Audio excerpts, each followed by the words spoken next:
ಸತತ 2 ದಶಕಗಳಿಂದ ರಾಜ್ಯದಲ್ಲಿ ನಕ್ಸಲರ ಅಟ್ಟಹಾಸಕ್ಕೆ ಕಾಡಂಚಿನ ಭಾಗಗಳು ತತ್ತರಿಸಿ ಹೋಗಿದ್ವು.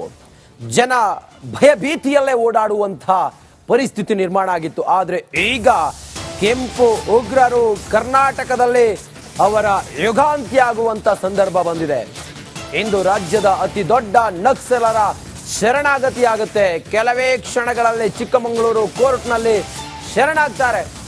ಶರಣಾಗತಿ ಆಗ್ತಾ ಇರುವ 6 ಮೋಸ್ಟ್ ವಾಂಟೆಡ್ ನಕ್ಸಲರು ಇವತ್ತು ಕರ್ನಾಟಕ ನಕ್ಸಲ್ ಮುಕ್ತ ರಾಜ್ಯವಾಗುತ್ತೆ. 6 ಜನ ಮೋಸ್ಟ್ ವಾಂಟೆಡ್ ನಕ್ಸಲರು ಇವತ್ತು ಶರಣಾಗ್ತಾರೆ.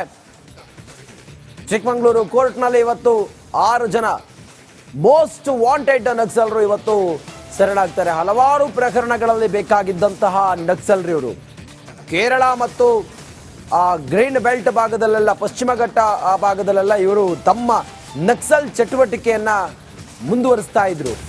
ಆಗೊಂದು ಬಾರಿ ಈಗೊಂದು ಬಾರಿ ಹಳ್ಳಿಗೆಲ್ಲ ಬಂದು ಕಾಣಿಸ್ಕೊಳ್ತಾ ಇದ್ರು. ಚಿಕ್ಕಮಗಳೂರು ಪ್ರವಾಸಿ ಮಂದಿರದಲ್ಲಿ ಕ್ರಾಂತಿ ಗೀತೆಯನ್ನ ಮೊಳಗಿಸ್ತಾರೆ. ಕಾಡಿನಲ್ಲಿ ವೆಲ್ಕಮ್ ಬ್ಯಾನರ್ ಕಟ್ಟಿ ನಕ್ಸಲರು ಸಭೆಯನ್ನ ಮಾಡಿದ್ದಾರೆ. ನಕ್ಸಲರ ಸಹೋದರ ಶಾಂತಿ ನಾಗರಿಕ ವೇದಿಕೆಯಿಂದ ಕ್ರಾಂತಿ ಗೀತೆ. ಚಿಕ್ಕಮಗಳೂರು ಪ್ರವಾಸಿ ಮಂದಿರದಲ್ಲಿ ಕ್ರಾಂತಿ ಗೀತೆ. ಚಿಕ್ಕಮಗಳೂರು ಪ್ರವಾಸಿ ಮಂದಿರದಲ್ಲಿ ಕಾಡಿನಲ್ಲಿ ವೆಲ್ಕಮ್ ಬ್ಯಾನರ್ ಕಟ್ಟಿ ನಕ್ಸಲರ ಸಭೆ. ನಕ್ಸಲರ ಅವರನ್ನ ಮುಖ್ಯವಾಹಿನಿಗೆ ತರೋದಕ್ಕೆ ಹಲವಾರು ವರ್ಷಗಳಿಂದ ನಕ್ಸಲರನ್ನ ಮುಖ್ಯವಾಹಿನಿಗೆ ತರೋದಕ್ಕೆ ಪ್ರಯತ್ನಗಳು ನಡೀತಾ ಇತ್ತು. ಆದರೆ ಅವರು ಮುಖ್ಯವಾಹಿನಿಗೆ ಬರೋದಕ್ಕೆ ತಯಾರು ಆಗಿರಲಿಲ್ಲ. ಆದರೆ ವಿಕ್ರಮ್ ಗೌಡ ಯಾವಾಗ ಹೆಬ್ರಿಯಲ್ಲಿ ಆತನ ಎನ್ಕೌಂಟರ್ ಆಯಿತು, ಎನ್ಕೌಂಟರ್ ಆದ ನಂತರ ಇನ್ನುಳಿದಂಥ ನಕ್ಸಲರಿಗೆ ಇನ್ನು ಮುಂದೆ ನಮಗೆ ಅಸ್ತಿತ್ವ ಇಲ್ಲ ಅನ್ನೋದು ಅವರಿಗೆ ಅರ್ಥ ಆಗಿದೆ. ಹಾಗಾಗಿ ಈ ಕೆಂಪು ಉಗ್ರರು, ಮೋಸ್ಟ್ ವಾಂಟೆಡ್ ಕೆಂಪು ಉಗ್ರರು, ಹಲವಾರು ಪ್ರಕರಣಗಳಲ್ಲಿ ಬೇಕಾಗಿದ್ದಂಥ ಕೆಂಪು ಉಗ್ರರು, anti Naxal bureau, anti Naxal force ಏನಿದೆಯಲ್ಲ ANF, ಇದು ಆ ಭಾಗದಲ್ಲಿ ನಕ್ಸಲ್ ಪೀಡಿತ ಪ್ರದೇಶ ಏನಿತ್ತು ಅಲ್ಲೆಲ್ಲವೂ ಕೂಡ ಕೂಂಬಿಂಗ್ ಮಾಡೋದ್ರಿಂದ ಹಿಡಿದು ಪ್ರತಿ ದಿನವೂ ಕೂಡ ಕೂಂಬಿಂಗ್ ಕಾರ್ಯಾಚರಣೆ ನಡೀತಾ ಇತ್ತು. ತಾವೆಲ್ಲಿ ಸಿಕ್ಕಿ ಬೀಳ್ತೀವೋ ಅಥವಾ ತಮ್ಮ ಎನ್ಕೌಂಟರ್ ಆಗ್ಬಿಡುತ್ತಾ ಅಥವಾ ತಮ್ಮ ಮುಂದೆ ಭವಿಷ್ಯ ಇಲ್ಲ, ಈ ರೀತಿ ಹೋರಾಟ ಇದು ಬಿಸಿ ಮುಟ್ಟೋದಿಲ್ಲ ಅನ್ನೋದನ್ನ ಅರ್ಥ ಮಾಡ್ಕೊಂಡು ಈಗ ಮುಖ್ಯವಾಹಿನಿಗೆ ಬರೋದಕ್ಕೆ ರೆಡಿ ಆಗಿದ್ದಾರೆ. 2 ದಶಕದ ನಂತರ ಈ ಮೋಸ್ಟ್ ವಾಂಟೆಡ್ ಉಗ್ರರು ನಕ್ಸಲರು ಶರಣಾಗೋದ್ರ ಬಗ್ಗೆ ಮಾನ್ಯ ಹೋಮ್ ಮಿನಿಸ್ಟರ್ ಪರಮೇಶ್ವರ್ ಅವರು ಮಾತಾಡಿದ್ದಾರೆ. ಏನ್ ಹೇಳಿದ್ದಾರೆ ಅನ್ನೋದನ್ನ ಮೊದಲು ನೋಡೋಣ ಬನ್ನಿ. ಈಗ ಅವರು ಸರೆಂಡರ್ ಆಗ್ತಾ ಇದ್ದಾರೆ ಅನ್ನೋದು ಅಷ್ಟೇ ನಾನು ಹೇಳಬಲ್ಲೆ. ಮಿಕ್ಕಿದ್ದೆಲ್ಲ ವಿಚಾರಗಳನ್ನು ಈಗ ಸದ್ಯದಲ್ಲಿ ಯಾವುದನ್ನು ಹೇಳೋಕ್ಕಾಗೋದಿಲ್ಲ. ಅವ್ರ ಕಂಡೀಷನ್ಸ್ ಏನು ಮತ್ತು ನಾವೇನು ಪ್ರಾಮಿಸ್ ಮಾಡಿದ್ದೇವೆ ಅದೆಲ್ಲ ಆಮೇಲೆ ಹೇಳ್ತೇನೆ. ಇಲ್ಲ, ನಾವೇನು ನೋಡಿ, ನಾವು ಕರೆ ಕೊಟ್ಟಿದ್ದು ಇಲ್ಲೇ ನಿಂತ್ಕೊಂಡು ಹೇಳಿದೆ ಅಲ್ಲ ನಾನು. ವಿಕ್ರಮ್ ಗೌಡನ ಇದು ಆದಾಗ ಅವರ ಸಾವಾದಂಥ ಸಂದರ್ಭದಲ್ಲಿ ನಾನು ಇಲ್ಲೇ ನಿಂತ್ಕೊಂಡು ಹೇಳಿದೆ, ನೋಡಿ ನೀವೆಲ್ಲ ಸರೆಂಡರ್ ಆಗಿ ಯಾಕೆ ಈ ದಾರಿ ಹಿಡ್ದಿದ್ದೀರಾ ಜೀವನದಲ್ಲಿ, ದಯಮಾಡಿ ನೀವೆಲ್ಲ ಬನ್ನಿ ಅಂತ ಹೇಳಿ ನಾನು ಆಹ್ವಾನ ಕೊಟ್ಟಿದ್ದೆ ಅವರಿಗೆ. ಅದೇ ರೀತಿ ನಮ್ಮ ಇಲಾಖೆಯಿಂದ ANFನವರು ಕೆಲಸ ಮಾಡಿದ್ದಾರೆ. ಹಿರಿಯ ಅಧಿಕಾರಿಗಳು, ಕಿರಿಯ ಅಧಿಕಾರಿಗಳು ಎಲ್ಲರೂ ಕೂಡ, ಯಾಕಪ್ಪ ನೀವು ಅಲ್ಲಿ ಕಾಡಲ್ಲಿ ಇದ್ಕೊಂಡು ಈ ರೀತಿ ಜೀವನ ನಡೆಸ್ತಾ ಇದ್ದೀರಾ, ಬಂದ್ಬಿಡಿ, ನೀವು ಸಮಾಜದ ಮುಖ್ಯವಾಹಿನಿನಲ್ಲಿ ಇರಿ ನೀವು ಅಂತ ಹೇಳಿ ಕರೆದಿದ್ದಾರೆ. ಈಗ ಅವ್ರ ಮೇಲೆ ಕೇಸ್ಗಳಿದೆ ನಿಜ. ಅದನ್ನು ಯಾವ ರೀತಿ ಅವರು ಸರೆಂಡರ್ ಆದಮೇಲೆ ಯಾವ ರೀತಿ ಕೇಸ್ಗಳ ಬಗ್ಗೆ ಚರ್ಚೆ ಮಾಡಬೇಕು, ಅದಕ್ಕೆ ಕಾನೂನಿನಲ್ಲಿ ಏನು ಅವಕಾಶ ಇದೆ ಅದು. ಸತತ 2 ದಶಕಗಳಿಂದ ರಾಜ್ಯದಲ್ಲಿ ನಕ್ಸಲರ ಅಟ್ಟಹಾಸಕ್ಕೆ ಕಾಡಂಚಿನ ಭಾಗಗಳು ತತ್ತರಿಸಿ ಹೋಗಿದ್ವು.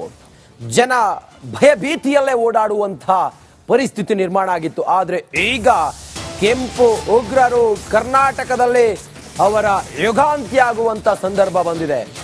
ಇಂದು ರಾಜ್ಯದ ಅತಿ ದೊಡ್ಡ ನಕ್ಸಲರ ಶರಣಾಗತಿಯಾಗುತ್ತೆ. ಕೆಲವೇ ಕ್ಷಣಗಳಲ್ಲಿ ಚಿಕ್ಕಮಗಳೂರು ಕೋರ್ಟ್ನಲ್ಲಿ ಶರಣಾಗತಿ ಆಗ್ತಾ ಇರುವ 6 ಮೋಸ್ಟ್ ವಾಂಟೆಡ್ ನಕ್ಸಲರು ಇವತ್ತು ಕರ್ನಾಟಕ ನಕ್ಸಲ್ ಮುಕ್ತ ರಾಜ್ಯವಾಗುತ್ತೆ. 6 ಜನ ಮೋಸ್ಟ್ ವಾಂಟೆಡ್ ನಕ್ಸಲರು ಇವತ್ತು ಶರಣಾಗ್ತಾರೆ. ಚಿಕ್ಕಮಗಳೂರು ಕೋರ್ಟ್ನಲ್ಲಿ ಇವತ್ತು 6 ಜನ ಮೋಸ್ಟ್ ವಾಂಟೆಡ್ ನಕ್ಸಲರು ಇವತ್ತು ಶರಣಾಗ್ತಾರೆ. ಹಲವಾರು ಪ್ರಕರಣಗಳಲ್ಲಿ ಬೇಕಾಗಿದ್ದಂತಹ ನಕ್ಸಲರು ಇವರು. ಕೇರಳ ಮತ್ತು ಗ್ರೀನ್ ಬೆಲ್ಟ್ ಭಾಗದಲ್ಲೆಲ್ಲ, ಪಶ್ಚಿಮ ಘಟ್ಟ ಆ ಭಾಗದಲ್ಲೆಲ್ಲ ಇವರು ತಮ್ಮ ನಕ್ಸಲ್ ಚಟುವಟಿಕೆಯನ್ನ ಮುಂದುವರಿಸ್ತಾ ಇದ್ರು. ಆಗೊಂದು ಬಾರಿ ಈಗೊಂದು ಬಾರಿ ಹಳ್ಳಿಗೆಲ್ಲ ಬಂದು ಕಾಣಿಸ್ಕೊಳ್ತಾ ಇದ್ರು. ಚಿಕ್ಕಮಗಳೂರು ಪ್ರವಾಸಿ ಮಂದಿರದಲ್ಲಿ ಕ್ರಾಂತಿ ಗೀತೆಯನ್ನ ಮೊಳಗಿಸ್ತಾರೆ. ಕಾಡಿನಲ್ಲಿ ವೆಲ್ಕಮ್ ಬ್ಯಾನರ್ ಕಟ್ಟಿ ನಕ್ಸಲರು ಸಭೆಯನ್ನ ಮಾಡಿದ್ದಾರೆ. ನಕ್ಸಲರ ಸಹೋದರ ಶಾಂತಿ ನಾಗರಿಕ ವೇದಿಕೆಯಿಂದ ಕ್ರಾಂತಿ ಗೀತೆ. ಚಿಕ್ಕಮಗಳೂರು ಪ್ರವಾಸಿ ಮಂದಿರದಲ್ಲಿ ಕ್ರಾಂತಿ ಗೀತೆ. ಚಿಕ್ಕಮಗಳೂರು ಪ್ರವಾಸಿ ಮಂದಿರದಲ್ಲಿ ಕಾಡಿನಲ್ಲಿ ವೆಲ್ಕಮ್ ಬ್ಯಾನರ್ ಕಟ್ಟಿ ನಕ್ಸಲರ ಸಭೆ.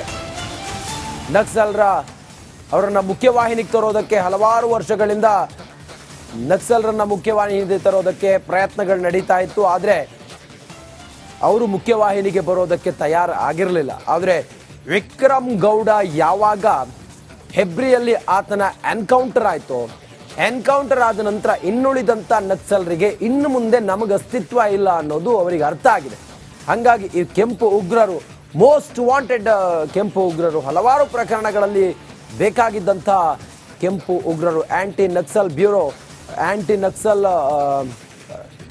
ಫೋರ್ಸ್ ಏನಿದೆಯಲ್ಲ ANF, ಇದು ಆ ಭಾಗದಲ್ಲಿ ನಕ್ಸಲ್ ಪೀಡಿತ ಪ್ರದೇಶ ಏನಿತ್ತು ಅಲ್ಲೆಲ್ಲವೂ ಕೂಡ ಕೂಂಬಿಂಗ್ ಮಾಡೋದ್ರಿಂದ ಹಿಡಿದು ಪ್ರತಿ ದಿನವೂ ಕೂಡ ಕೂಂಬಿಂಗ್ ಕಾರ್ಯಾಚರಣೆ ನಡೀತಾ ಇತ್ತು. ತಾವೆಲ್ಲಿ ಸಿಕ್ಕಿ ಬೀಳ್ತೀವೋ ಅಥವಾ ತಮ್ಮ ಎನ್ಕೌಂಟರ್ ಆಗ್ಬಿಡುತ್ತಾ ಅಥವಾ ತಮ್ಮ ಮುಂದೆ ಭವಿಷ್ಯ ಇಲ್ಲ, ಈ ರೀತಿ ಹೋರಾಟ ಇದು ಬಿಸಿ ಮುಟ್ಟೋದಿಲ್ಲ ಅನ್ನೋದನ್ನ ಅರ್ಥ ಮಾಡ್ಕೊಂಡು ಈಗ ಮುಖ್ಯವಾಹಿನಿಗೆ ಬರೋದಕ್ಕೆ ರೆಡಿ ಆಗಿದ್ದಾರೆ. 2 ದಶಕದ ನಂತರ ಈ ಮೋಸ್ಟ್ ವಾಂಟೆಡ್ ಉಗ್ರರು. ನಕ್ಸಲರು ಶರಣಾಗೋದ್ರ ಬಗ್ಗೆ ಮಾನ್ಯ ಹೋಮ್ ಮಿನಿಸ್ಟರ್ ಪರಮೇಶ್ವರ್ ಅವರು ಮಾತಾಡಿದ್ದಾರೆ. ಏನ್ ಹೇಳಿದ್ದಾರೆ ಅನ್ನೋದನ್ನ ಮೊದಲು ನೋಡೋಣ ಬನ್ನಿ. ಈಗ ಅವರು ಸರೆಂಡರ್ ಆಗ್ತಾ ಇದ್ದಾರೆ ಅನ್ನೋದು ಅಷ್ಟೇ ನಾನು ಹೇಳಬಲ್ಲೆ. ಮಿಕ್ಕಿದ್ದೆಲ್ಲ ವಿಚಾರಗಳನ್ನು ಈಗ ಸದ್ಯದಲ್ಲಿ ಯಾವುದನ್ನು ಹೇಳೋಕ್ಕಾಗೋದಿಲ್ಲ. ಅವ್ರ ಕಂಡೀಷನ್ಸ್ ಏನು ಮತ್ತು ನಾವೇನು ಪ್ರಾಮಿಸ್ ಮಾಡಿದ್ದೇವೆ ಅದೆಲ್ಲ ಆಮೇಲೆ ಹೇಳ್ತೀನಿ. ಇಲ್ಲ ನಾವೇನು ನೋಡಿ, ನಾವು ಕರೆ ಕೊಟ್ಟಿದ್ದು ಇಲ್ಲೇ ನಿಂತ್ಕೊಂಡು ಹೇಳಿದೆ ಅಲ್ಲ ನಾನು.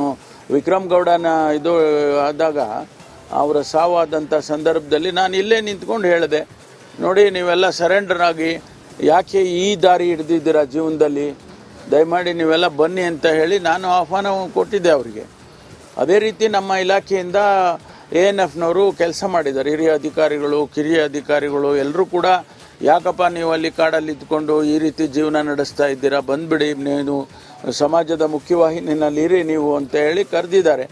ಈಗ ಅವ್ರ ಮೇಲೆ ಕೇಸ್ಗಳಿದೆ ನಿಜ. ಅದನ್ನು ಯಾವ ರೀತಿ ಅವರು ಸರೆಂಡರ್ ಆದಮೇಲೆ ಯಾವ ರೀತಿ ಕೇಸ್ಗಳ ಬಗ್ಗೆ ಚರ್ಚೆ ಮಾಡಬೇಕು, ಅದಕ್ಕೆ ಕಾನೂನಿನಲ್ಲಿ ಏನು ಅವಕಾಶ ಇದೆ ಅದು. ಸತತ 2 ದಶಕಗಳಿಂದ ರಾಜ್ಯದಲ್ಲಿ ನಕ್ಸಲರ ಅಟ್ಟಹಾಸಕ್ಕೆ ಕಾಡಂಚಿನ ಭಾಗಗಳು ತತ್ತರಿಸಿ ಹೋಗಿದ್ವು.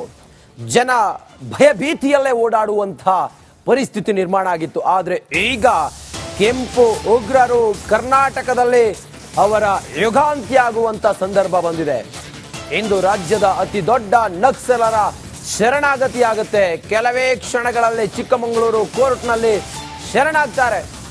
ಶರಣಾಗತಿ ಆಗ್ತಾ ಇರುವ 6 ಮೋಸ್ಟ್ ವಾಂಟೆಡ್ ನಕ್ಸಲರು ಇವತ್ತು ಕರ್ನಾಟಕ ನಕ್ಸಲ್ ಮುಕ್ತ ರಾಜ್ಯವಾಗುತ್ತೆ. 6 ಜನ ಮೋಸ್ಟ್ ವಾಂಟೆಡ್ ನಕ್ಸಲರು ಇವತ್ತು ಶರಣಾಗ್ತಾರೆ. ಚಿಕ್ಕಮಗಳೂರು ಕೋರ್ಟ್ನಲ್ಲಿ ಇವತ್ತು 6 ಜನ ಮೋಸ್ಟ್ ವಾಂಟೆಡ್ ನಕ್ಸಲರು ಇವತ್ತು ಶರಣಾಗ್ತಾರೆ. ಹಲವಾರು ಪ್ರಕರಣಗಳಲ್ಲಿ ಬೇಕಾಗಿದ್ದಂತಹ ನಕ್ಸಲರು ಇವರು. ಕೇರಳ ಮತ್ತು ಗ್ರೀನ್ ಬೆಲ್ಟ್ ಭಾಗದಲ್ಲೆಲ್ಲ, ಪಶ್ಚಿಮ ಘಟ್ಟ ಆ ಭಾಗದಲ್ಲೆಲ್ಲ ಇವರು ತಮ್ಮ ನಕ್ಸಲ್ ಚಟುವಟಿಕೆಯನ್ನ ಮುಂದುವರಿಸ್ತಾ ಇದ್ರು. ಆಗೊಂದು ಬಾರಿ ಈಗೊಂದು ಬಾರಿ ಹಳ್ಳಿಗೆಲ್ಲ ಬಂದು ಕಾಣಿಸ್ಕೊಳ್ತಾ ಇದ್ರು.